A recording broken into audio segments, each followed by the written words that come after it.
Selamat datang di Kabar Sepak Bola Terupdate, tempat kita mengupas sepak bola bukan hanya dari skor, tapi dari cerita yang lebih besar di baliknya.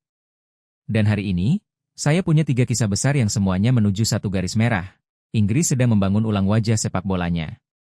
Mulai dari stadion baru Birmingham yang jadi bahan olok-olok, rencana Manchester United untuk menjadi pusat sepak bola wanita dunia, hingga perebutan hak siar yang bisa mengubah cara kita nonton Liga Champions.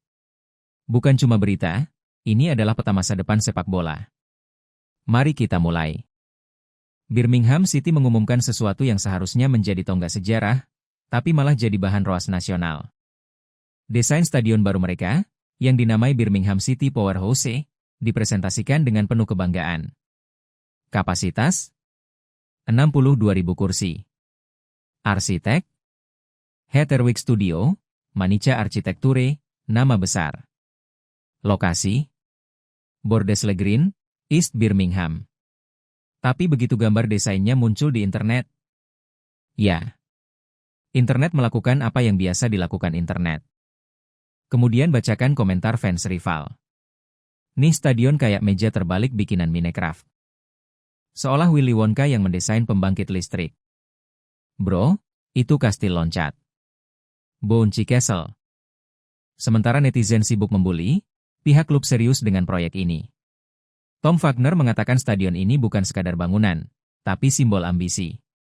Sebuah pusat baru yang katanya akan mengubah ekonomi East Birmingham. Bahkan Jude Bellingham datang mendukung, ditemani Tom Brady, yang bilang stadion ini bisa dipakai NFL di masa depan. Hebat? Ambisius? Aneh? Atau semuanya sekaligus?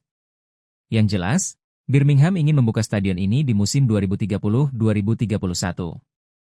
Pertanyaannya, apakah desain kontroversial ini akan jadi ikon baru? Atau jadi meme yang abadi dalam sejarah sepak bola Inggris?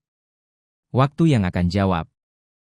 Dan bicara soal stadion besar, ada satu klub yang sedang menyiapkan sesuatu jauh lebih besar. Manchester United tidak sedang main-main. Di balik layar, mereka merencanakan sesuatu yang bisa mengubah peta sepak bola Inggris selamanya. Eva sedang mempertimbangkan final Piala Dunia Wanita 2035. Dan United ingin agar final itu tidak digelar di Wembley, tapi di Manchester. Bagaimana caranya?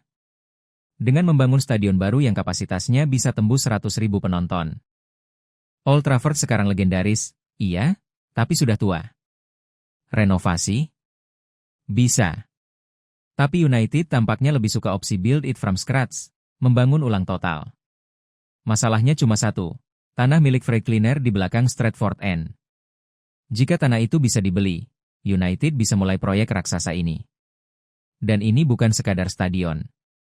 Ini bagian dari proyek regenerasi 26 juta pound sterling tahap awal, yang bisa tumbuh menjadi rencana senilai 7,3 miliar pound bagi Greater Manchester. Bayangkan. 92.000 lapangan kerja baru, 1,8 juta pengunjung tambahan per tahun, 17.000 unit rumah baru. Ini bukan stadion. Ini kota baru. United juga tahu langkah ini bakal bikin FA gerah. Wembley selalu jadi pusat acara besar. Tapi United berkata, kalau ini final terbesar sepak bola wanita di dunia, tempatnya harus stadion terbaik, bukan yang hanya punya sejarah. Dan itu bisa mengubah tatanan dominasi London dalam event internasional.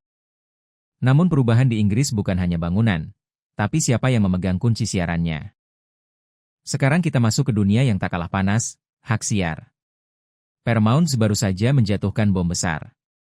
Mereka memenangkan perang penawaran Liga Champions mulai 2027 hingga 2031 di Inggris. Dan tawaran mereka dikabarkan menggila. Ini menandai akhir era TNT Sport sebagai pemegang eksklusif sejak 2015. Sky, Amazon, bahkan Netflix dan Disney ikut bidding, tapi kalah.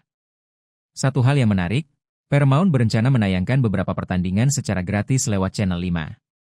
Ini berbeda dari model langganan mahal yang selama ini bikin fans Inggris pusing. Liga Champions sekarang bernilai hampir 3 miliar pound per musim. Dan format baru UEFA tahun 2024 membuat nilainya semakin naik. Tapi yang lebih besar adalah rumor pembentukan model baru Liga Super. Dengan konsep streaming global Unifi, gratis, didukung iklan, plus premium. Jika itu terjadi, bisa jadi Netflix, Paramount, dan Liga Super akan membuka era baru sepak bola, era streaming global tanpa TV tradisional. Dan di tengah perubahan besar ini, kabar dari lapangan tetap panas. Sementara stadion dan hak siar berubah, drama pemain tetap berjalan. Kolo Muani, yang sempat dikhawatirkan cedera parah setelah tabrakan dengan Maguire, kini berlatih dengan masker protektif. Belum pasti apakah dia bisa turun lawan Arsenal. Tapi jika dia main, ada kemungkinan kita lihat masker magic moment seperti Harry Kane dulu. Muani belum mencetak gol untuk Spurs musim ini. Fans berharap dia bisa menemukan kembali performa 10 gol dalam 22 laga saat di Juventus. Derby di Emirates minggu ini jadi ujian besar, karena Spurs sedang berada di peringkat 5, dan Arsenal di puncak. Ini bukan sekadar derby London Utara. Ini pertandingan yang bisa mengubah jalur balapan 4 besar.